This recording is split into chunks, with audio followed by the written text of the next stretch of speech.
HRN listeners. As we celebrate our 15th year, we are deepening our commitment to giving voice to the next generation of food systems storytellers, and we need your help. Our internship and fellowship programs help activate new possibilities for underrepresented and underestimated young people through experiential journalism, audio engineering, and production training. Through these unique programs, HRN helps food equity stewards build essential workforce readiness skills that expand their potential and foster economic mobility. Please consider supporting these critical programs. And with a minimum donation, you can be entered to win a dinner for two at an amazing restaurant in one of 8 cities and tickets to a concert at a great venue in one of those cities. We have incredible partners across the country who have donated, as they also share our passion for helping to educate the next generation of food systems storytellers. Check out heritageradionetwork.org/15 to donate and enter to win today. That's heritageradionetwork.org/15 to donate and enter to win today. And make sure you donate before March 31st. Thank you.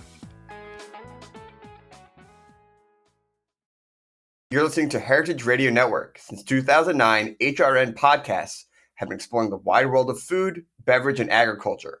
Learn more at heritageradionetwork.org. We talk about food, we talk about music, with musical dudes, finger on the pulse, snacky tunes. Hello and welcome to Snacky Tunes. I'm your host, Darren Bresnitz. I'm heading back to the East Coast today for a chat with Chef Tyler Akin, founder of Form Function Hospitality. We chat about his culinary adventures up and down the Eastern Seaboard, his mentoring of the next generation of chefs, and how he supported the culinary community during the pandemic. And then we head into the archives when we were joined in the studio by singer, songwriter Monica HEIDEMANN, who performs under the name HEIDEMANN, who tells us about her early love of synthesizers and plays a few songs to show them off. So please sit back, relax, and enjoy Snacky Tunes here on HRN.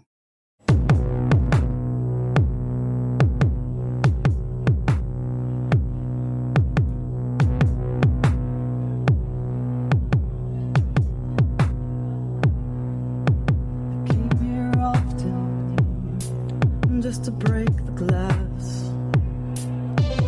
Threw it against the wall and I felt relief. You said you were a good guy, said you wanted a prize. But I'm an honest alias and I don't hold back. Don't hold back. I'm so in love with myself. I know you know what it's like. I just do what I want. I'm so in love with myself. I know you know what it's like. I just do what I want. I just do what I want. I just.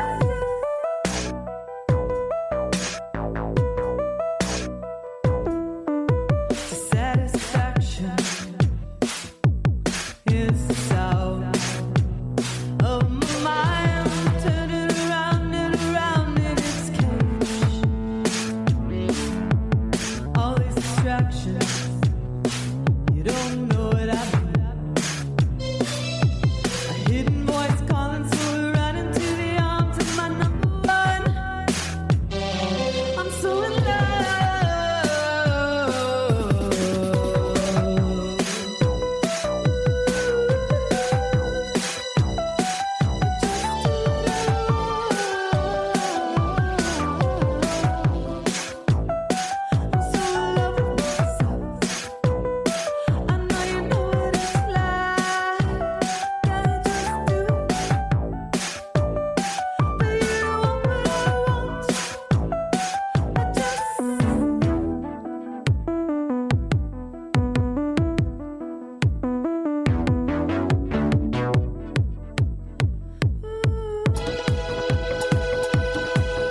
Tyler, welcome to Snacky Tunes. Appreciate you taking the time out of your schedule. Just from my digging in alone, I know it's full on right now. So appreciate you sitting down with us.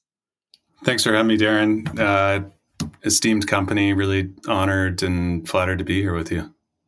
I mean, speaking of company, let's just go straight to the hometown because I'm from Philly, and I just feel like in the first few years of this show, maybe we got a Philly person, things like that. And now I feel if I look back the last like 10, 20 shows, a quarter of it's Philadelphia people, yourself included.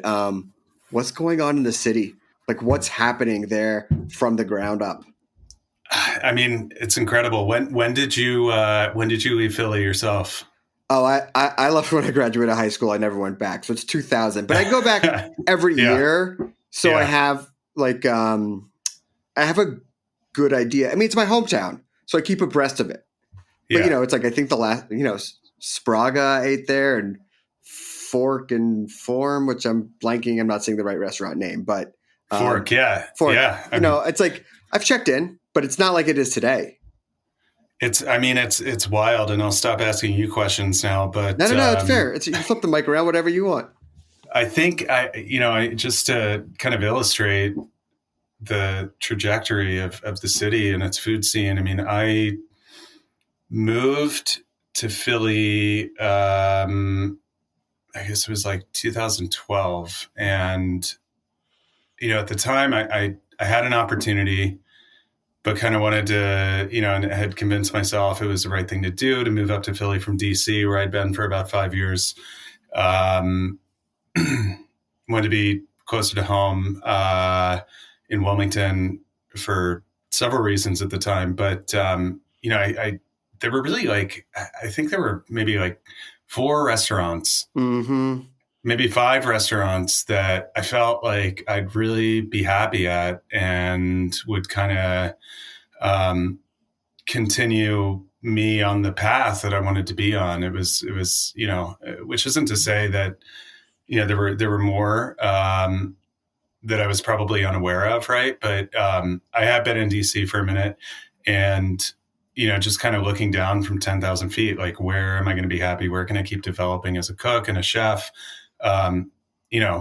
Now if I were moving from DC, to Philly, kind of at a similar point in my career as I was then, I would be overwhelmed by the options. Like it's just unbelievable.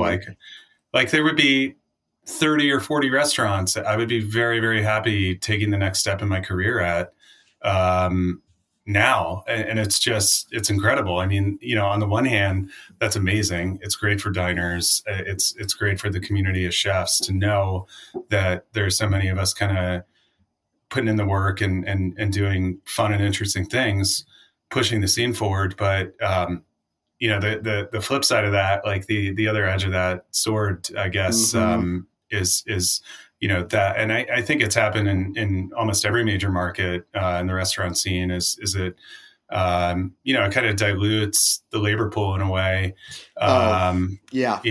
Right.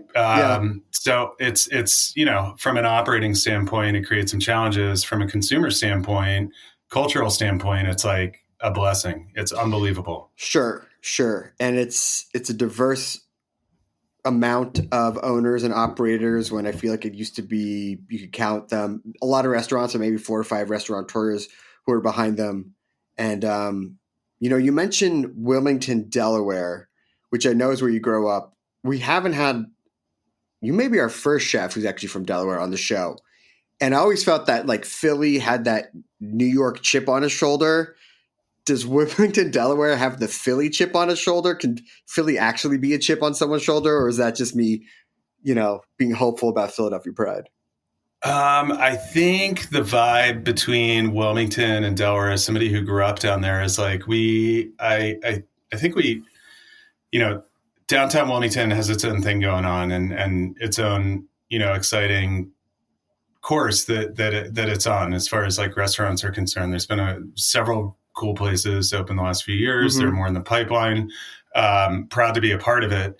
I think, for me growing up, and I'm assuming this is still the case, there's sort of a sense that you're a major suburb of Philly in a way, right? Like, yes, Yeah. we have a downtown. Yes, Sure. we are a proper kind of small, medium-sized city. But, for us, like, we're all Philadelphia sports fans. When we skip school, tough beat. when we beat skip for all of school, us. in high school, right? It was to go up to South Street and go to Zipperhead and get a cheesesteak at Oh, Jim's and all man. that stuff. Yeah. So, I mean, I think we're in a way maybe honorary Philadelphians, and everybody in Philadelphia who owns a business comes down to Delaware to set up their LLC. So, Yeah. No. I mean, tax haven for all. So, I know that you, from Wilmington, where you grew up, you went to New York and you were studying law, but you got pulled into the food scene. And you got pulled into the food scene during an interesting time in New York, like one of these really exciting times. But you didn't stay there. You went to DC. Why not stick around and play at this like incredible time in New York? What did DC, or what did you personally want to get out of the start of your culinary career?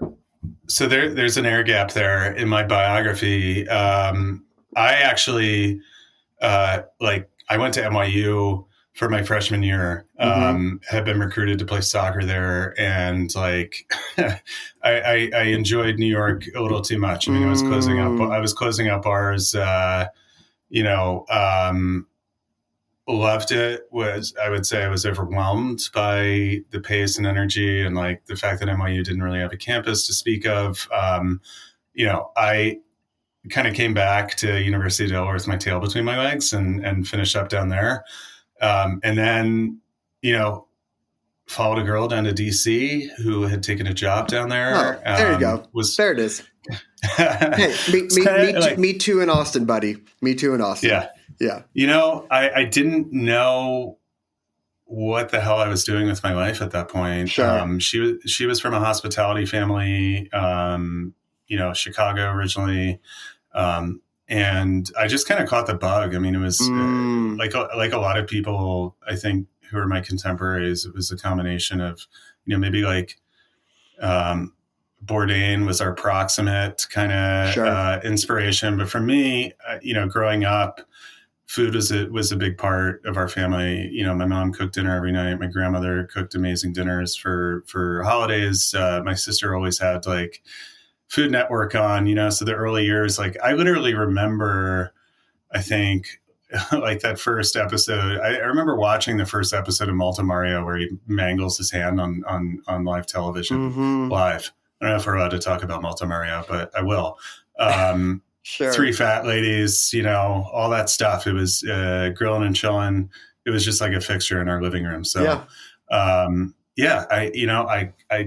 knew this might be a cool path for me. I was an athlete. It felt like somewhere I could remain sort of competitive and active, appealed to my ADHD. Sure. And I don't know, I started working for this artisanal bread baker who had set up these crazy spreads at farmers markets down there. And he had a catering division to his business, and started gravitating more and more towards that. And at a certain point, he said, you should go to culinary school. So I did. There was a very classically French culinary school outside DC called l'Académie de Cuisine. And like, Carla Hall, Aaron Silverman from Roses. Like they have some great graduates. Yeah. But it's now defunct, sadly, but it was an incredible place. It was all these ex-White House chefs, ex-French embassy chefs who, had stories about like knife fights in the kitchen in Lyon in the 70s. And, really, different time. Really enjoyed that. Yeah, totally. So that was, a little more roundabout path back to Philly, but was lucky to spend my first several years cooking with some amazing people down in DC. So great place. I've always wondered about DC because I feel like New York, the epicenter is like the financial district in many ways and things like that. And LA is obviously Hollywood, but DC is political broker and power players and things like that. And, we are kicking off an election year. What was it like working in DC for all those years? Like, did you feel that ramp up around election years? Was it a different type of clientele than you would expect from other cities? Just because it's such a concentration of one specific, like you don't get that even in any other East Coast city. It's a very unique conglomerate of people. It really is. I think that, these defining characteristics of DC, especially the kind of avid dining audience down there, you have like seemingly limitless expense accounts, right? Yes. So that's one thing. So they, as a result of that, I think, probably per capita, maybe more compelling restaurants than most other places, because the economy can support it. There was never a recession in DC, right? Sure. Like I was getting into this around the time of the financial crisis of like 2007, 8. And I think it took many years for a lot of markets to recover from the effects of that time. DC, on the other hand, like the money never stopped flowing through lobby shops, through contractors, Sure. right? So it was a very healthy scene, even in the context of this really like cataclysmic economic condition that most of the country was going through. When I started working at Comey, which was just an incredible and legendary place that's now taken on a new identity during the pandemic. But Comey was this, I think it was 34 seats at the time. It was a $150 tasting menu, which was, inflation adjusted would probably be a $300 tasting menu now, whatever. Sure. It was, and we were full every night. There was no, granted small, and there were several other restaurants like that. I mean, at the time there was Citronelle and there was, some other spots that were like really just doing that format, and having no trouble getting butts in seats. By contrast, Philly, in the 12 or 13 years I've been here or close by, they're really like, it's a different ethos. It's a different market entirely. Not a lot of tasting menu kind of format restaurants to speak of. Some people have even abandoned it recently, who had done it for a long time. And I don't know, the other thing in DC is it's so transient, right? So Sure. people that you don't have folks who, except for maybe like the owners of a lobby firm or principals at a law firm, like most people aren't sticking around there for the long haul. And it empties out over the weekend too. Often. Yeah. So it for me, like I really like DC. There were aspects of it that I didn't love, but quickly became nostalgic for it when I left. Like I do appreciate trees. For one thing, there's something appealing about the scale of that city, like from a verticality sort of standpoint. It's like it's like a big town. There are more big buildings there than maybe when I lived there, but it's it has this very like modest scale to it. In the way that much of New Orleans does, for instance. You're not like looking up at these huge buildings for the most part. There's an appeal to that too, but it's incredible. I mean, every time I go back to DC, there are more great restaurants that have opened in the meantime. And like the trajectory of that city was clearly heading in that direction when I left. And then within a couple of years, there was just an absolute explosion. Yeah. By 2015, it was, I was telling people, partly just to be kind of controversial, but I was telling people in Philly, I think DC is a better restaurant city than Philly. Here I am in Philly, There just goes trying Tyler. to ruffle feathers. 3 Philly but specials in. He's talking about DC. it's an amazing place, and I still have really good friends down there. And I will always remember the folks at Comey and Little Sarah so fondly. Amazing. Well, let's take a quick musical break, and we come back. I want to talk about your return to Philly, your opening of your own spots, and your deep love for Pusha T. We have a song from the archives here on Snacky Tunes on HRN.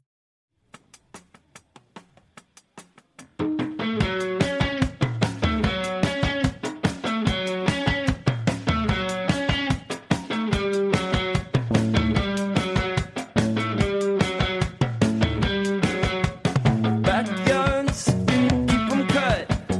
Once you've had delivery, you'll never have enough.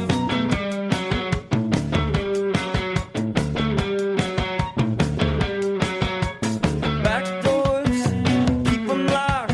Encrypt all of your fetishes, you have to hide your lust.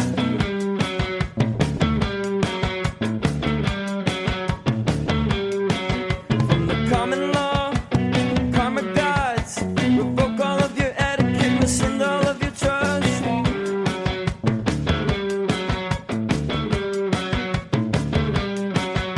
Cause passion fades and plastic kills, so drink all of your in-laws in a probiotic swill.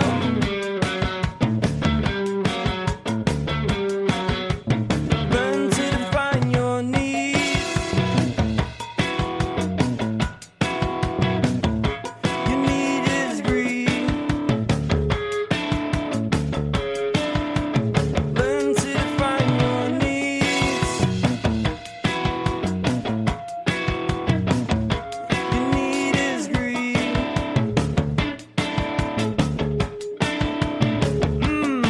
Delicious. Greed. Delicious. Delicious. Greed. Delicious. Delicious. Greed. Delicious. Delicious.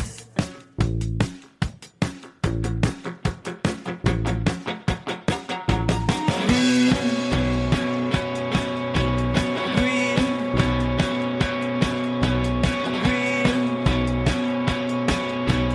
Greed. Learn to define your needs. Your needs. Your needs. Your needs.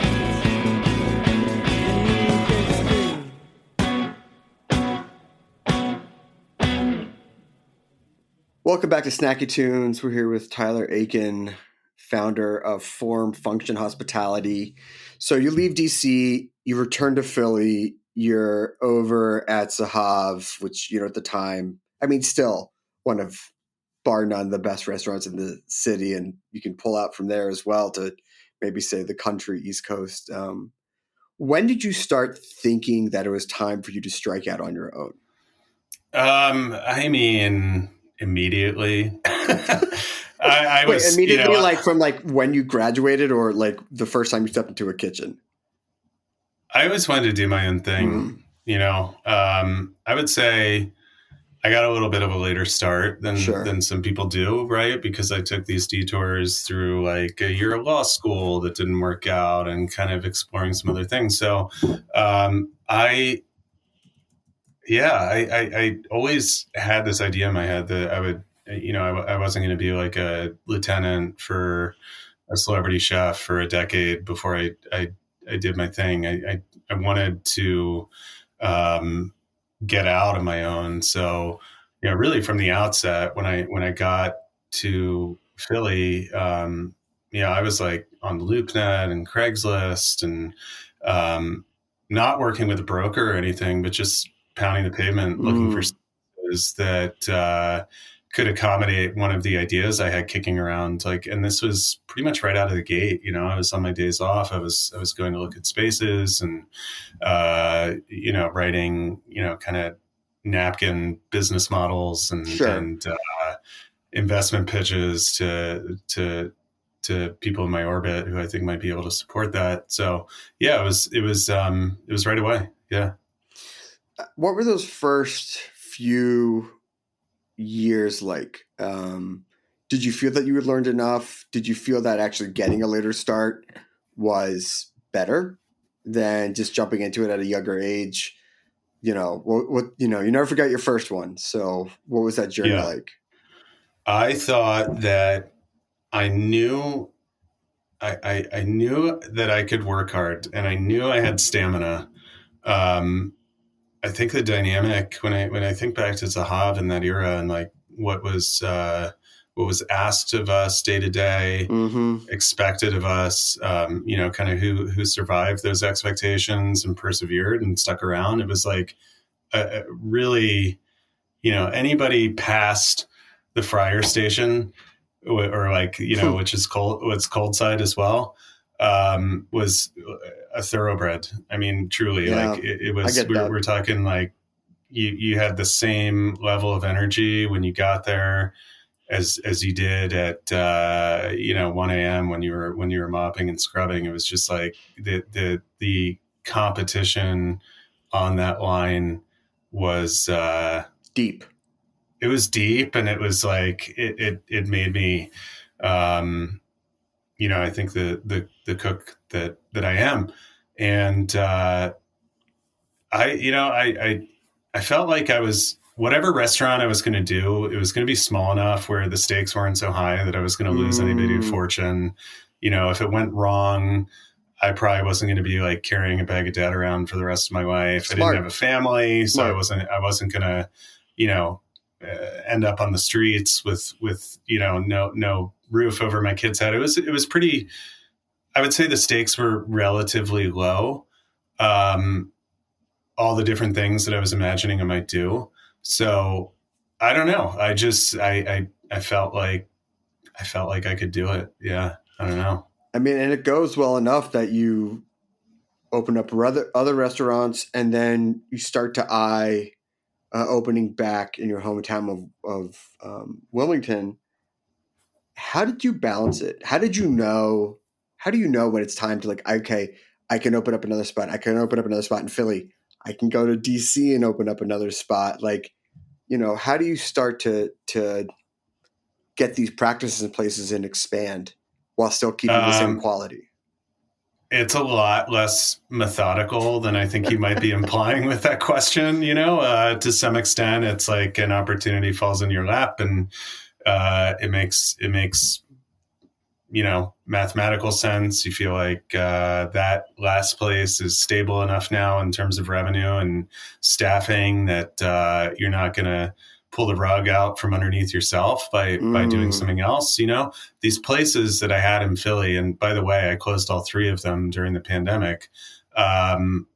They were small enough that it was never unthinkable to like grab another opportunity. And it was even, I would argue, like by necessity. When I think back and in retrospect, I'm like, there's only so much, even if your 20-seat restaurant is busy every night, if you don't have liquor margins, and you're running a decent amount of your revenues through delivery services, right? Because you don't have the seats that can produce, the amount of money that the restaurant needs to generate. So you're looking outside to other arrows pointing in, you're linking up with delivery services. And, it's like, unless you are literally there, baked into the business model 7 days a week, you kind of have to do more things,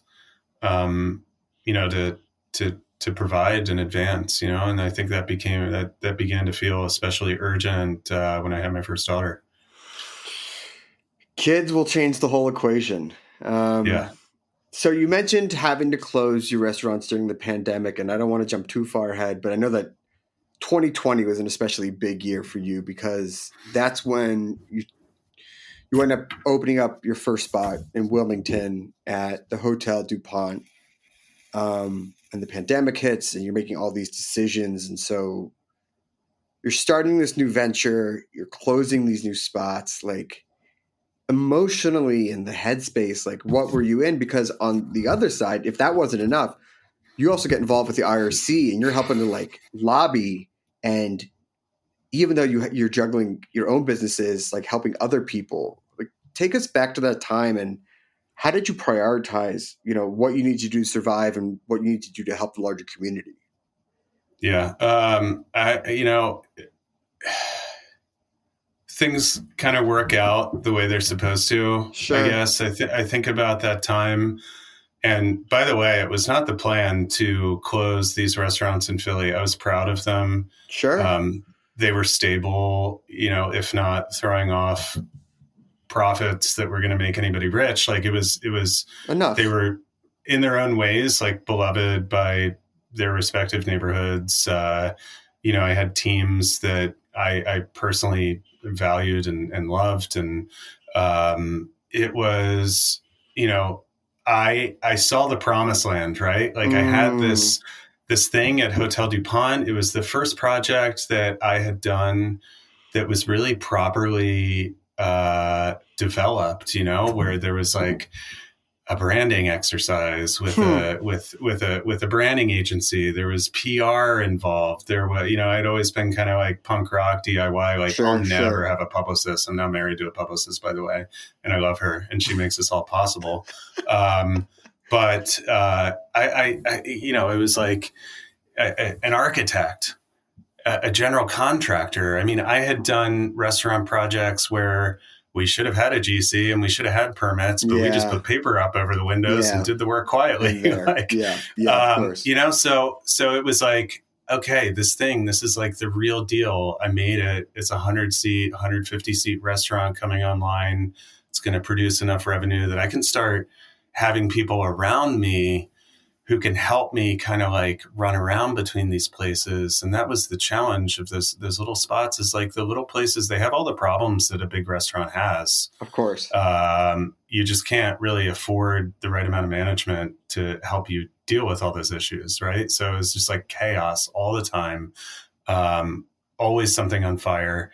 And, I'm like, okay, so March 1st, 2020, if you ask me, how are things going? I'm like, they're going great. Yeah. I'm about to open this place down at the Hotel DuPont in May, and I'm like thinking about what's going to be behind it. And then the shit hit the fan, and all of a sudden, 3 laid off teams. There was no knowing when the Hotel DuPont was actually going to open, right? Because we have furniture coming from France. We have upholstery coming from New Jersey. We have millwork coming from PA. And at that time, you couldn't even cross state lines with like manufactured components to put a restaurant together. So it was like, really for me, jarring. I got super depressed. My outlet was I think the IRC was like my release valve, right? It was the connection with other people all around the country who, some of them had 20 restaurants that each grossed 10 million a year. And then there was me with 3 restaurants that in total, grossed, 2 or 3 million a year. Right. So it's like people, all different scales, all different experiences, backgrounds. And, it wasn't just commiserating. It was like solution oriented. We were in the trenches together, making the calls that we could, working every angle we could to try to find some relief for restaurants. It's funny. I listened earlier to the interview you did with David Mayfeld in May of 21. Yeah. And I was like, wow, May of 21, we were already over a year into this thing at that point. And that was almost 3 years ago now. We still see it today. It's still, just because the doors are open doesn't mean that people have fully recovered. And I think that's one of the biggest things that people miss about this, is that it's still a journey back to what it was. I got super depressed. I mean, I think I've always had a tendency towards like depressive kind of thoughts and sort of self-destructive behavior at times. And in that moment, I was just, the restaurants were either dormant or in some state of kind of partial operation. And I was drinking a lot, and, I wasn't happy. I was panicking, and, some of those friendships I made through the IRC are enduring ones. And, I think, and furthermore, I was able to try something new, in the form of therapy that and Gia, my wife, like really facilitated that. Um, and, she was incredibly patient. I think back to like what a mess I was at that time on a personal level. And just the grace and patience that she showed towards me was just astonishing. And I have to say, and I know that some restaurant groups and restaurants have implemented programs that give people access to therapy. And we all know how endemic like the substance abuse issue is in our industry. But for me, like therapy, being able to talk to somebody and start to work through some of this stuff, like really saved me in a way. I feel like if 5 or 10 years ago, I would have felt like that was a really self-indulgent thing to say, that, I'd rather stiff upper lip this thing and like white knuckle it, and let's just work our 80-hour weeks and keep moving. But it was that was part of the mixed bag. Is like it gives you an opportunity to slow down and think about what you're doing and where you want to go in life. And I'm really grateful for that episode. As hard as it was, I think about it. I'm like, I feel good. I feel good today. I mean, thank you for sharing, and it's a beautiful sentiment. And I love that you and other chefs have become so open about this stuff, and I know that you're passing that new mindset, the new outlook to the next generation of chefs through mentoring and things like that. And I have to imagine, like, why not to imagine? I know that talking to chefs that coming up even 10 years ago, 15 years ago, like you said, like there was no like, how are you feeling? Literally not how you're feeling. It's just like, are you ready to work? And if you're not, I mean, how has it been chatting with the new generation of chefs and prepping them for like what their lives are going to be and how to balance it in a way that maybe you didn't have that guidance when you were coming up? Yeah. I mean, I'll speak in kind of broad terms here because I've had conversation with folks and I don't want to compromise their, their right to privacy. But I think, there is an openness and a tolerance towards, some of these issues that has emerged that is an incredibly positive thing. For a long time, it was just kind of the elephant in the corner, right? And even more than that, even more than being an elephant in the corner, like an unspoken reality that we all knew about, it was almost a badge of honor. It was like, that's what hey, it was. Yeah. Elephant on your chest, not in the corner. Yeah, dude. I'm about to like do a 16-hour day with 300 covers tonight. I'm going to prep the shit out of it. Not only that, I'm going to leave you a mountain of fucking prep tomorrow that you can sell behind me. And guess what? I drank like a quart. I drank a fifth of whiskey, 10 beers, and whatever last night, right? Mm-hmm. Maybe it was more than that. So that was like that was kind of, and I'm sure in some places this is still the case, but I think less and less so, and that's a good thing. I agree. I think it's just going in with a mindset from the start and then making a business plan that also matches that mindset. Because, and listen, there's restaurants in Philly that like we're open Monday through Friday. We're not open Saturday and Sunday. And there's just, I think part of what the pandemic allowed for is mentally and even like comparatively allowing chefs and restaurants to be what they want to be. And no one's saying like, oh, you're not doing Saturday, full house, 2 PDRs, 3 hours of sleep. It's like, cool, you're open from Monday to Thursday, you're doing lunch and breakfast, and then you're doing family time on the weekend. And everyone's like, sounds great. I'm in. Like, congrats to you. Yeah. Yeah. Yeah. I think that's fantastic. I think the competing dynamic there is, there, if that's how you want to run your business, if that's a Exactly. model that you want, that's fantastic. If you can make that work, like, more power to you.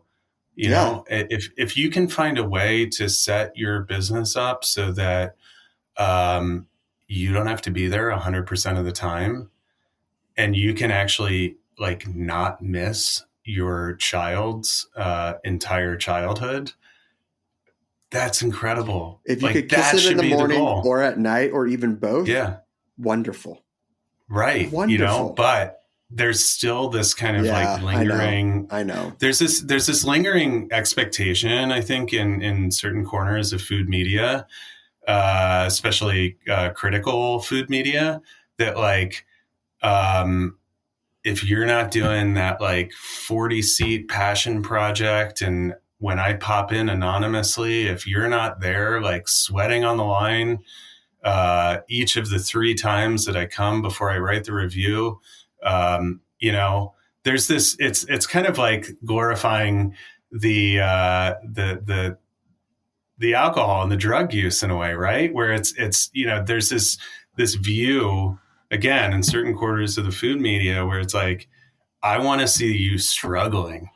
I want to get the sense that like, if you're not here, the business model doesn't work. I want to feel like if you're, if I don't, if I don't see you here all the time, like, this isn't the restaurant that I need it to be to kind of anoint it in the way that I can. And I think that what that leads to often is chefs, restaurateurs becoming like trapped in these really small places and it's like, okay, well, I can expand, but if I expand, I'm not going to be at that place all the time anymore. And then if that guy shows up and I'm not there, like, he's going to think that I'm phoning it in. Yeah, I mean, the tough thing is that you can turn your back on it, but as we all know, those lists and being on, the national best new chef or restaurant or things like that drives a lot of business, and it's a double-edged sword. Of course, Yeah. I love the energy and the adrenaline rush of being in the kitchen, of being in the restaurant as much as anybody. I also really love being with my kids. So when I look at an opportunity, I'm not looking at just like, what is this going to do for me and my family financially? What is this going to do for, my reputation or my ability to kind of get on a fresh list? It's the primary criterion for me is, can I do this project and still have time with my family? Exactly. That's it. Now, look, you have a new project opening up, Bastia in Philly this year, and the menu looks great. I'm super excited about it, but what I'd love to actually talk about is creating playlists for each of your spot, because this is now the 5th, 6th spot that you've opened, and they can't all have the same music, and they can't all have Pusha T, which I know that you love. But how do you make a playlist? What's the vibe? Like, how do you set it, especially for the new spots? And then how long does it take to really dial it in? So I have to admit, we were the first 3 restaurants, the little places I had in Philly, it was like, Spotify account, Sure. Family account. Love it. Each location, was in theory a user. Occasionally you get these kind of like cease and desist type letters from BMG or whatever it is, right? Where they've identified your streaming activity is associated with a business address. I was, again, in that kind of like punk rock, like pirate ship type of stuff. Whatever mode, right? Yeah, it was a pirate ship. It was figuring out, honestly, so I told you I worked for Johnny Moniz down in DC, who had Comey and Little Cerro. They had the coolest musical direction, and his wife Ann Marlar was largely the source of this. Just super distinctive, like, yes, eclectic, but it all made sense. There was an arc to the playlist, and that's something that is really interesting to me, especially now that I've the last few projects have been like all day type operations, right? So there needs to be an arc throughout the day that is sensitive to what time of day you're active, but also within that meal period, there needs to be an arc, right? So like, you're not going to play the same music when the first few people are walking in at 5:00 as when the restaurant's bumping at 8:00. On a Friday or Saturday night. There needs to be a build, a crescendo. I think that when you're getting close to that crescendo is when there's really more opportunity to get eclectic and and kind of play with different genres, and just kind of maybe you're tying it together with your constant is this like incrementally increasing beat per minute, or maybe there's some kind of like funny connection that you're trying to make in a subtle way between one artist or one genre and another. I have to give huge props to a company called Gravy. Not sure if you're familiar with them, but what they do is a lot of that legwork that I used to do myself, or with the help of some trusted colleagues.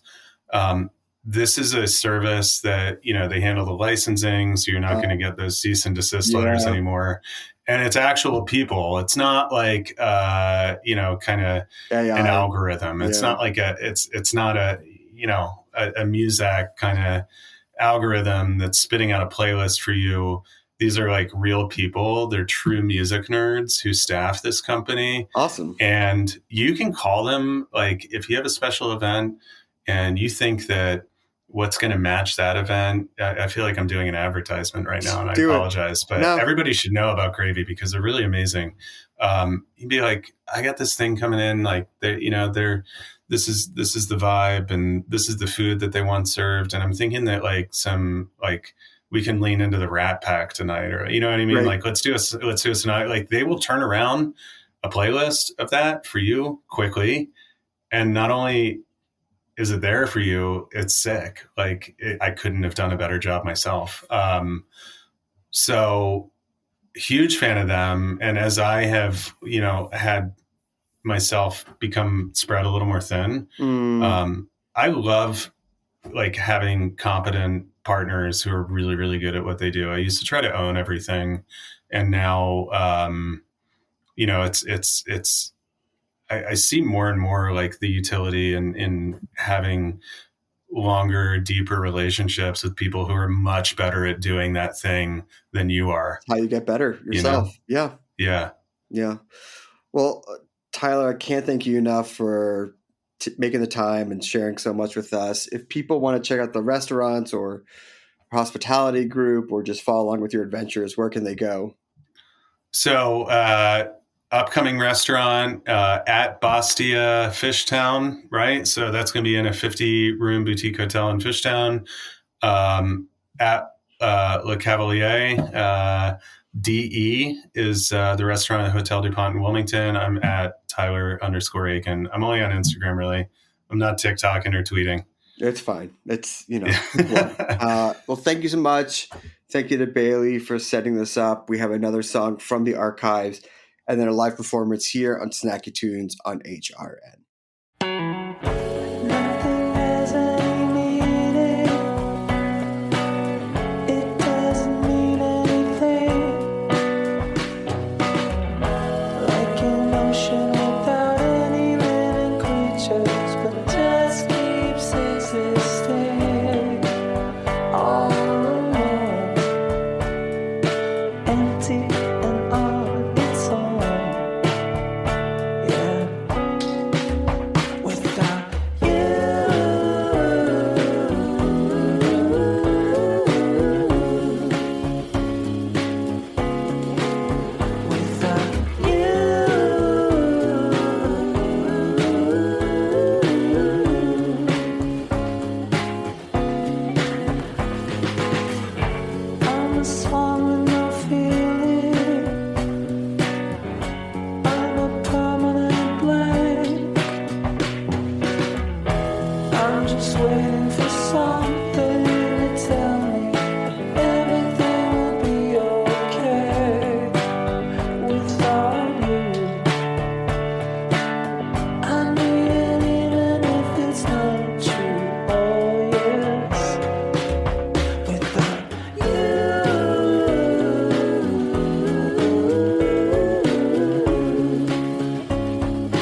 episode is supported by HRN business member Itani Ramen, Chef Kyle Itani's expression of Japanese dining culture located in Oakland, California. At Itani, Kyle explores Japan's rich culture, focusing on traditional flavor profiles and offering an izakaya experience made up of a diversity of small bites, donburi bowls, cocktails, and plenty of ramen. Itani's sister restaurant located next door, Yonsei Hand Rolls, serves open-faced Japanese sushi hand rolls made of crisp nori, seasoned sushi rice, and top-notch fish. Itani Ramen and Yonsei Hand Rolls support HRN's creative, educational reporting and storytelling that drives conversation to make the world a better, fairer, more delicious place. I am one half your host, Snackatunes, Greg Brusnitz. We have HEIDEMANN, a.k.a. Monica H., live in studio.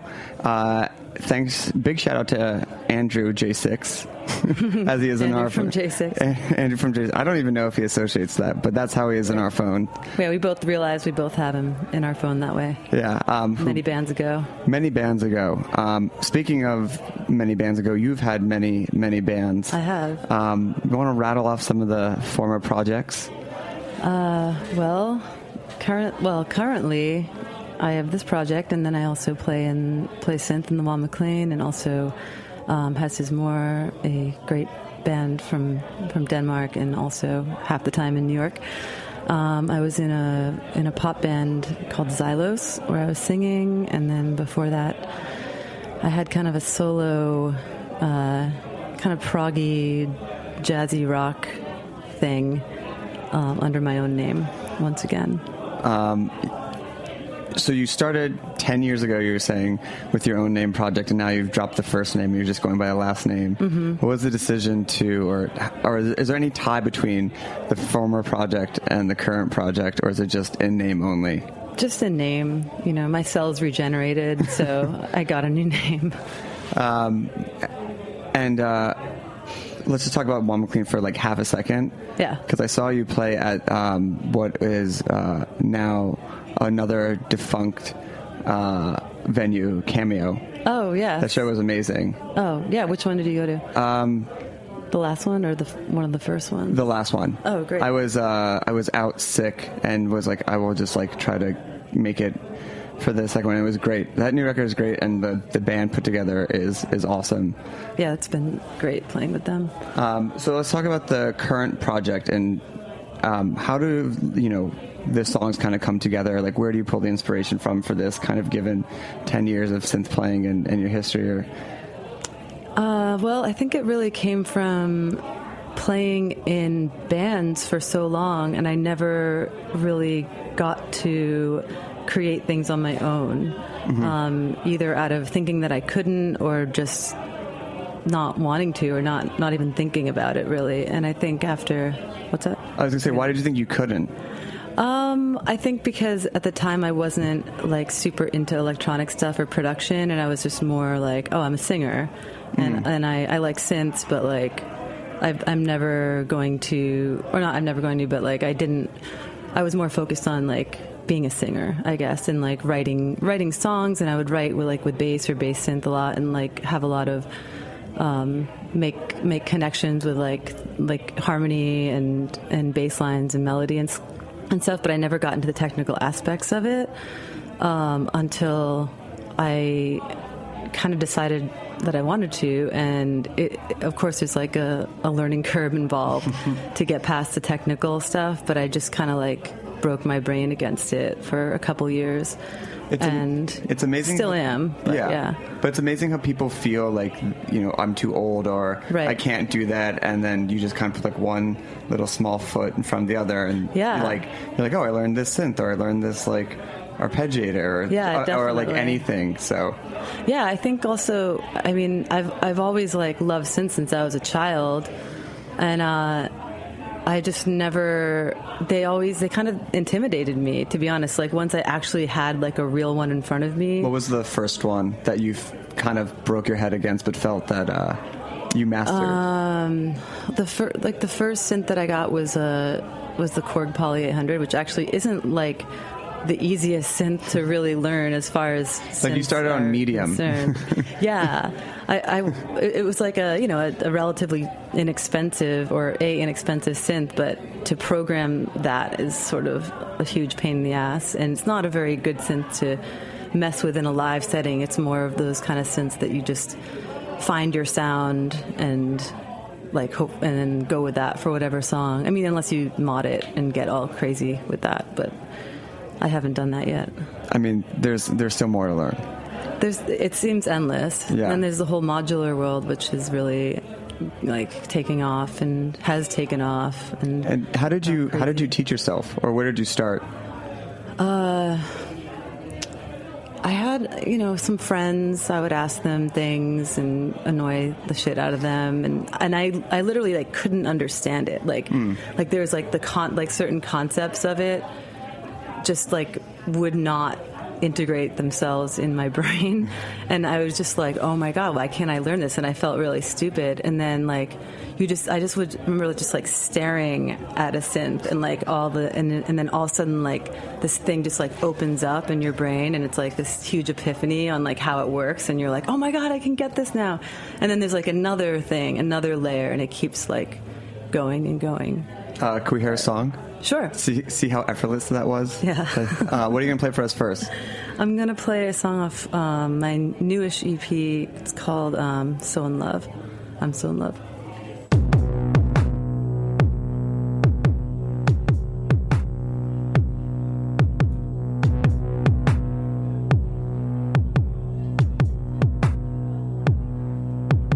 came here often just to break the glass. Threw it against the wall and I felt relief. You said you were a good guy,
So you mentioned that you have loved synths since childhood. Mm-hmm. What is it that grabbed you about them before, you loved them before you understood them? Yes. I just knew. What was it that spoke to you? I don't really know. It's just the sound, like a sound just gets to you. And I think a lot of it, like I watched a lot of music videos when I was a kid from the 80s, and like I used to like have to watch like the MTV top 10 video countdown like at the end of the week, every week. And at the time there's like all these bands with synths and a lot of like DX7s and Casios and stuff, and there was just something about the sound, and I just remember like wanting one so badly for Christmas. And I was taking piano lessons and when I was a kid, and I was like, oh, I want like a Casio for some reason that was like the name that stood out probably from some music video. And I remember my dad got me a Casio, but it was like one of those kind of like Casio tone, like with like the program beats. And I think we still have one in our attic. Yeah, I still have mine too, just like in my dad's attic. But I remember being really bummed out. To die. Yeah, no, I remember like even in fourth grade being like playing it and like being like, that's not the sound that I want. Like I wanted like waves and stuff. I wanted like sawtooths and square, and Yes, totally. But I didn't know that I wanted that. Right. I just remember like being like, oh, electric piano. Like this is not what I wanted. The rumba beat. Yeah, tango, rumba, salsa, two-step. Yeah, just you're like, this is not what I envisioned this would be. No, not at all. And I just remember being like, and I didn't understand why I was so bummed, because I didn't have anyone else. My parents are like, I mean, they were into music, but they're like into kind of classical music, and they're like immigrants and weren't exposed to rock that much or pop. Who were some of the bands that influenced you kind of early on? Pretty much just pop bands. Nothing too obscure. I think like my favorite albums were like Cyndi Lauper, She's So Unusual. That was like a big one. Madonna, pretty classic. I know. I'm sorry for the distraction. There's a huge surprise birthday party going on in the backyard. Simultaneously. You're doing, I mean... They're not clapping for they're like, Madonna, my yes. childhood choices. Cyndi Lauper, oh my God. I agree. Oh, yes, of course. She was amazing. She got robbed that Friday. She should have been number one. Seriously. Underrated pop star. Can we hear another song? Sure. What are you going to play for us this time? This one is called Swords, and it's from my first EP called Orphan.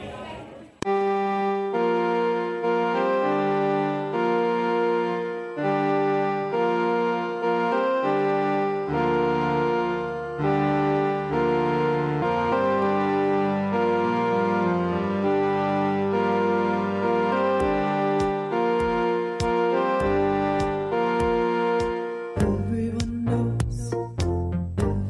knows it could destroy you.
So EP came out earlier this spring. Yes, in April. Congratulations. The second one, yeah. What's up for? I guess summer's almost done. So I guess what's up for the right? fall?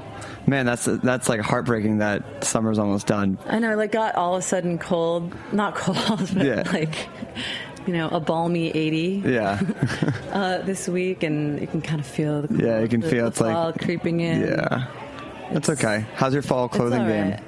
Well, I'm going to LA. I'm going to try and keep it alive, keeping summer alive. Like, I refuse to pack any jackets. It's just shorts, Yes. tank tops. Exactly.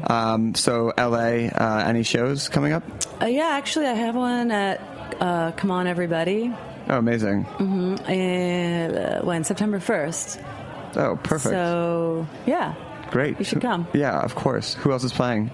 My friend is playing. She goes by the name Trash Magnolia. It's kind of like electronic, bouncy New Orleans, but not jazzy, Yeah. but electronic with a trashy overtones. That sounds great. Yeah. That actually sounds really fun. She's an old friend of mine, and she's amazing. So Is she from New Orleans or? Mm-hmm. Oh, okay. Yeah. Oh, okay. Good to know. Cool. Well, we'll make sure we have time for one more song. Where can people find your 2 EPs? Where can they find you on The usuals. The usual places. I mean, if you want a physical copy, you can go to Bandcamp, but, Spotify, iTunes, etc. Can we talk about Live Bandcamp shows. for a second? Yeah. They are great. Thank you. I love them. Yeah, they are. I feel like super underrated. Yeah. But I feel they probably more than most have done a really good job for making a lot of the bands that we book on here like direct kind of like access to them and to learn their music and discover a lot of stuff. Yeah, no, it's great. And like for, like people don't really buy physical stuff anymore, but like for an online store for that kind of thing, and if you don't have some major distributor doing that for you, and it's like amazing because you just go direct, and it's awesome. And there's also a lot of bands that do fun stuff like people sell cassettes. You get the digital and you get the cassette. Yeah. But I don't have a cassette player, but Oh, you don't? No. I have a couple I can give you. Oh, really? Yeah. I might have one. It might be in the Casio, next to Casio. Oh, in the yeah, attic. it's probably in the same... probably like the same kind of like same department. Yeah, in your attic. the same sad place of departed electronics that went for the 80s. Well, thank you for coming on. Yeah. Big shout out to the Kadobar guys. Thank you to Mr. Andrew Raposo, wherever he might be. Shout out to the family, to Meatball, to Ornella. Thanks to Pierre for stepping in today. It was great, man. Dave, hope you had a good time in Philly. We will be back next week with another episode of Snacky Tunes. What's the name of the last song you're going to play for us? This one's called My Pet, and it's on the new EP that just came out. Okay. Thanks for tuning in, and we will see you next week.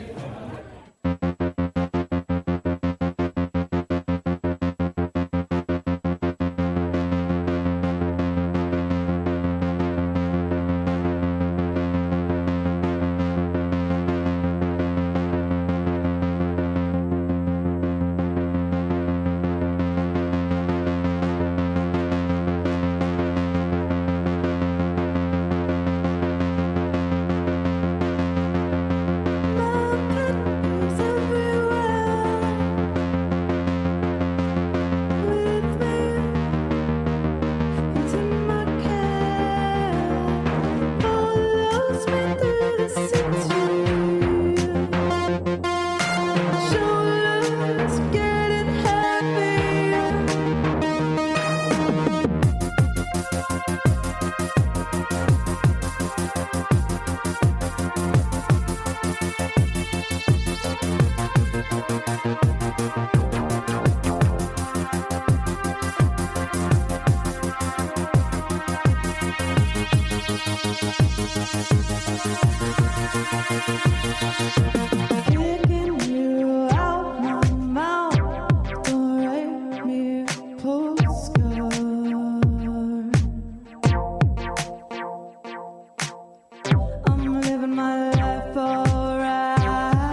Spin cycle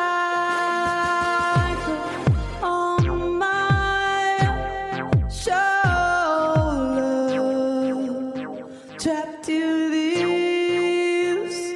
Oh, how I'm hanging on. My path goes everywhere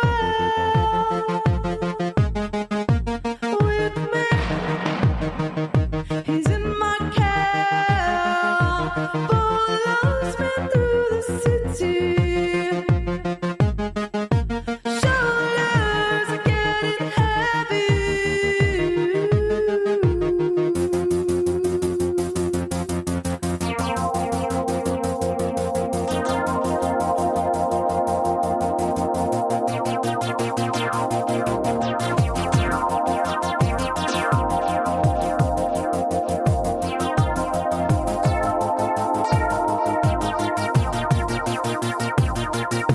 I wanna be a good witch.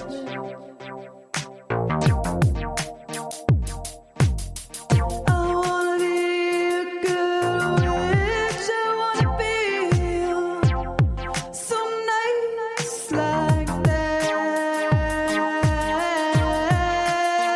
So nice.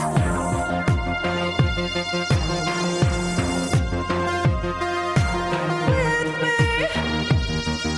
He's in my cab, follows me through the city.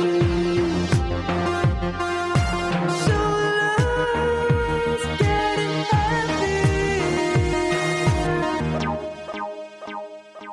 Spin cycle on my shoulders,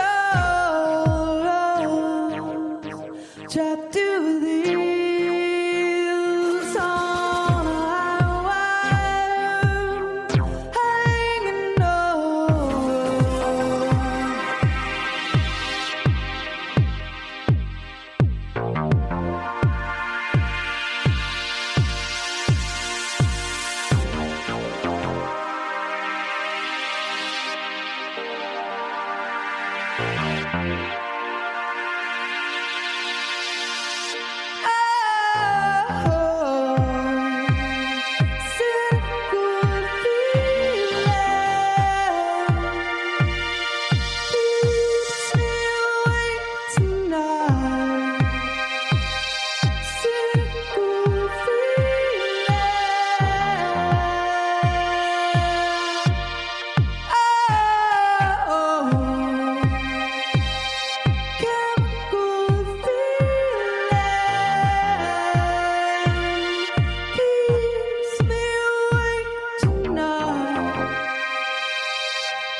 We talk about food, we talk about music with musical dudes.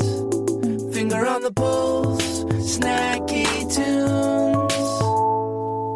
Snacky Tunes is powered by Simplecast. Thanks for listening to Heritage Radio Network, food radio supported by you. Keep in touch at heritageradionetwork.org/subscribe. Hey, it's Francis Lamb, host of The Splendid Table. Every week on our show, we talk about food and cooking and the meanings of food and cooking.